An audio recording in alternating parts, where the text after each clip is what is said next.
Олег Сенцов має особисто попросити Путіна про помилування, заявили в Кремлі. Таке заявив речник російського президента Дмитрій Пєсков. Так, він відповів на сьогоднішнє звернення групи російських митців до Путіна з проханням звільнити українця Олега Сенцова. Український режисер 37-й день голодує у російській тюрмі, вимагаючи звільнити усіх українських політв'язнів. Затримали його у 2014 році у Криму за звинуваченням у підготовці терактів на півострові. Росія засудила Олега Сенцова до 20 років колонії суворого режиму.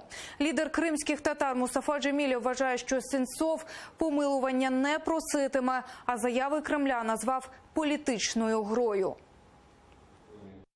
Я не думаю, что Сенцов напишет просьбу о помиловании. Они вообще такое же условие говорили о Ахтему Чийгозу и Ильме Умерову. Те категорически отказались, и Россия, как миленькая, выпустила их.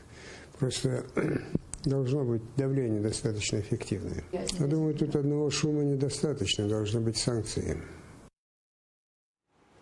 Щодо українських бранців, Росія використовує тактику шантажу. Так вважає віце-президент Парламентської асамблеї Ради Європи Георгій Логвинський.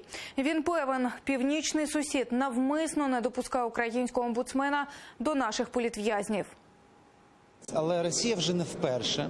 Можемо подивитися схему побудованої, як вони це роблять. Вони шантажують. Да? Вони навіть на мілочах, на дрібницях, вони створюють начебто велике диво, що вони зробили. І така тактика стосується не тільки політв'язнів, а загалом щодо ставлення до держави, до України. Вони грають. Вони створюють для себе певні козирі для того, щоб зараз вимагати в Україні щось зробити, для того, щоб допустили.